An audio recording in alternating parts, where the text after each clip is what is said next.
बोले शंकर भगवान की जय। शिव पूजा की विशेष विधि तथा शिव भक्ति की महिमा।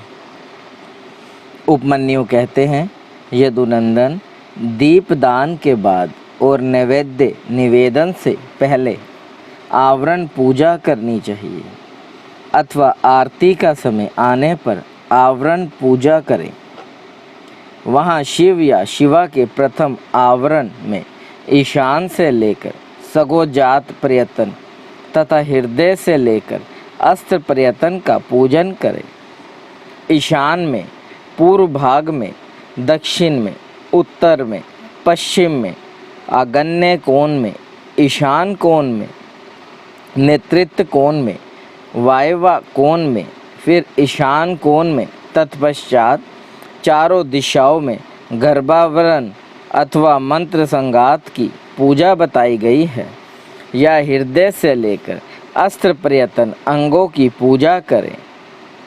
इनके बाहें भाग में पूर्व दिशा में इंद्र का, दक्षिण दिशा में यम का, पश्चिम दिशा में वरुण का, उत्तर दिशा में कुबेर का, ईशान कोण में ईशान का, अग्नि कोण में अग्नि का, नेतृत्व कोण में नृत्य का, वायव्य कोण में वायु का, नेतृत्व और पश्चिम के बीच में अनंत या विष्णु का तथा ईशान और पूर्व के बीच में ब्रह्मा का पूजन करें।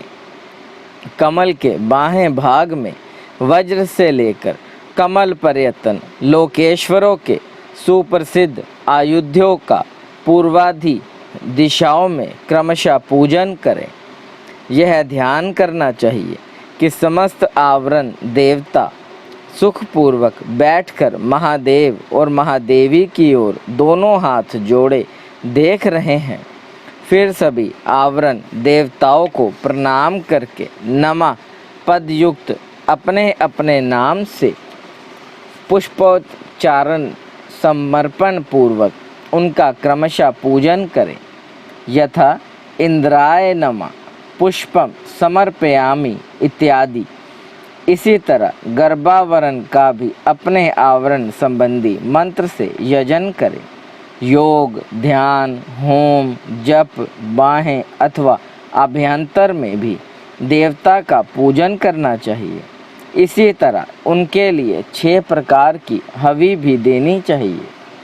किसी एक शुद्ध अन्न का बना हुआ मूंग मिश्रित अन्न या मूंग की खिचड़ी, खीर, दधी मिश्रित अन्न, गुड़ का बना हुआ पकवान तथा मधु से तर किया हुआ भोज्य पदार्थ, इनमें से एक या अनेक हविष्य को नाना प्रकार के व्यंजनों से संयुक्त तथा गुड़ और खांड से संपन्न करके नैवेद्य के रूप में अर्पित करना चाहिए।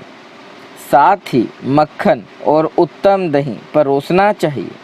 पुआ आदि अनेक प्रकार के भक्ष्य पदार्थ और स्वादिष्ट फल देने चाहिए। लाल चंदन और पुष्पवासित अत्यंत शीतल जल अर्पित करना चाहिए।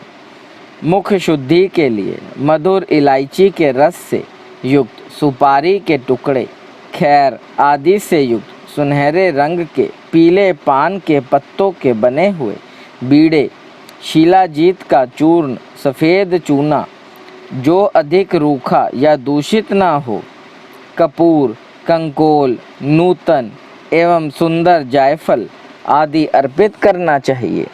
आलेपन के लिए चंदन का मूल काष्ठ अथवा उसका चूरा, कस्तूरी, कुमकुम, मृगम दातमक रस होने चाहिए। फूल ही चढ़ाने चाहिए जो सुगंधित, पवित्र और सुंदर हो। गंध रहित, उत्कट गंध वाले, दूषित, बासी तथा स्वयं ही टूटकर गिरे हुए फूल शिव के पूजन में नहीं देने चाहिए। कोमल वस्त्र ही चढ़ाने चाहिए। भूषणों में विशेषता वे ही अर्पित करने चाहिए जो सोने के बने हुए तथा बिंदु मंडप के समान चमकीले हों। वे सब वस्तुएं कपूर, गूगल, अगुरु और चंदन से भूषित तथा पुष्प समूहों से सुवासित होनी चाहिए। चंदन, अगुरु, कपूर, सुगंधित काष्ठ तथा गुग्गल के चूर्ण, घी और मधु से बना हुआ धूप उत्तम माना गया है। कपिला गाय के अत्यंत सुगंधित घी से प्रतिदिन जलाए गए कपूर युक्त दीप श्रेष्ठ माने गए हैं। पंचगव्य, मीठा और कपिला गाय का दूध, दही एवं घी, ये सब भगवान शंकर के स्नान और पान के लिए अभिष्ट हैं। हाथी के दांत के बने हुए भद्रासन, जो स्वर्ण एवं रत्नों से जड़ित हैं, शिव के लिए श्रेष्ठ बताए गए हैं। उन आसनों पर विचित्र बिछावन, कोमल गद्दे और तकिए होने चाहिए। इनके सिवा और भी बहुत सी छोटी बड़ी सुंदर एवं सुखद शैया होनी चाहिए। समुद्रगामिनी नदी एवं नद से लाया तथा कपड़े से छानकर रखा हुआ शीतल जल भगवान शंकर के स्नान और पान के लिए श्रेष्ठ कहा गया है। चंद्रमा के समान उज्जवल छत्र, जो मोतियों की लड़ियों से सुशोभित, नवरत्न जड़ित, दिव्य एवं स्वर्णमय दंड से मनोहर हो, भगवान शिव की सेवा में अर्पित करने योग्य है। सुवर्ण भूषित 2 श्वेत चंवर, जो रतनमय दंडों से शोभायमान तथा 2 राजहंसों के समान आकार वाले हों, शिव की सेवा में देने योग्य हैं। सुंदर एवं संदिग्ध दर्पण, जो दिव्य गंध से अनुलिपित, सब ओर से रत्नों द्वारा आच्छादित तथा सुंदर हारों से विभूषित हो, भगवान शंकर को अर्पित करना चाहिए। उनके पूजन में हंस, कुंद एवं चंद्रमा के समान उज्ज्वल तथा गंभीर ध्वनि करने वाले शंख का उपयोग करना चाहिए, जिसके मुख और पृष्ठ आदि भागों में रतन एवं स्वर्ण जड़े गए हों।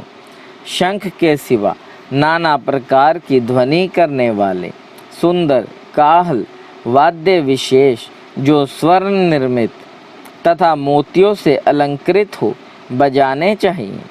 इनके अतिरिक्त भेरी, मृदंग, मुरज, तिमिच्छ और पटह आदि बाजे भी, जो समुद्र की गर्जना के समान ध्वनि करने वाले हों, यत्न पूर्वक जुटाकर रखने चाहिए। पूजा के सभी पात्र और भांड भी स्वर्ण के ही बनवाएं। परमात्मा महेश्वर शिव का मंदिर राजमहल के समान बनवाना चाहिए, जो शिल्प शास्त्र में बताए हुए लक्षणों से युक्त हो। वह ऊंची 4 दीवारी से घिरा हो, उसका गोपुर इतना ऊंचा हो कि पर्वताकार दिखाई दे। वह अनेक प्रकार के रत्नों से आच्छादित हो, उसके दरवाजे के फाटक सोने के बने हुए हों। उस मंदिर के मंडप में तपाए हुए सोने तथा रत्नों के सैकड़ों खंभे लगे हों। चंदोवे में मोतियों की लड़ियां लगी हुई हों। दरवाजे के फाटक में मूंगे जड़े गए हों। मंदिर का शिखर सोने के बने हुए दिव्य कलशाकार मुकुटों से अलंकृत एवं अस्त्रराज त्रिशूल से चिन्हित हो। न्यायोपराजित द्रव्यों से भक्ति पूर्वक महादेव जी की पूजा करनी चाहिए। यदि कोई अन्यायोपार्जित द्रव्य से भी भक्ति पूर्वक शिव की पूजा करता है, तो उसे भी कोई पाप नहीं लगता, क्योंकि भगवान भाव के वशीभूत हैं। न्यायोपार्जित धन से भी यदि कोई बिना भक्ति के पूजन करता है, तो उसे उसका फल नहीं मिलता, क्योंकि पूजा की सफलता में भक्ति ही कारण है। भक्ति से अपने वैभव के अनुसार भगवान शिव के उद्देश्य से जो कुछ किया जाए, वह थोड़ा हो या बहुत, करने वाला धनी हो या दरिद्र, दोनों का समान फल है। जिसके पास बहुत थोड़ा धन है, वह मानव भी भक्ति भाव से प्रेरित होकर भगवान शिव का पूजन कर सकता है, किंतु महान वैभवशाली भी यदि भक्तिहीन है, तो उसे शिव का पूजन नहीं करना चाहिए। शिव के प्रति भक्तिहीन पुरुष यदि अपना सर्वस्व भी डाल दे तो उससे वह शिव आराधना के फल का भागी नहीं होता, क्योंकि आराधना में भक्ति ही कारण है। शिव के प्रति भक्ति को छोड़कर कोई अत्यंत उग्र तपस्याओं और संपूर्ण महायज्ञों से भी दिव्य शिव धाम में नहीं जा सकता। अतः श्री कृष्ण सर्वत्र परमेश्वर शिव के आराधना में भक्ति का ही महत्व है। यह गुहा से भी गुहातर बात है, इसमें संदेह नहीं है। पाप के महासागर को पार करने के लिए भगवान शिव की भक्ति नौका के समान है। इसलिए जो भक्ति भाव से युक्त है उसे रजोगुण और तमोगुण से क्या हानि हो सकती है। श्री कृष्ण अत्यंत अधम मूर्ख अथवा पतित हो मनुष्य भी यदि भगवान शिव की शरण में चला जाए तो वह समस्त देवताओं एवं असुरों के लिए भी पूजनीय हो जाता है। अतः सर्वथा प्रयत्न करके भक्ति भाव से ही शिव की पूजा कर, क्योंकि अभक्तों को कहीं भी फल नहीं मिलता।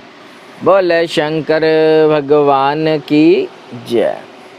देव देव देव महादेव करुणा निधान भक्त वत्सल्य शिव शंकर भोलेनाथ प्रसन्न होइए त्रिलोकीनाथ। सदैव अपने चरणाविंदों में लगाए रखे, सद्बुद्धि प्रदान करे। सृष्टि के कर्ता धर्ता संहार हरता, आपसे ही जीवन आपसे ही मरण महादेव। बच्चा पुल्लनहार तुसी बख्शनहार त्रिलोकीनाथ, कृपा दृष्टि बनाए रखे। हर हर महादेव।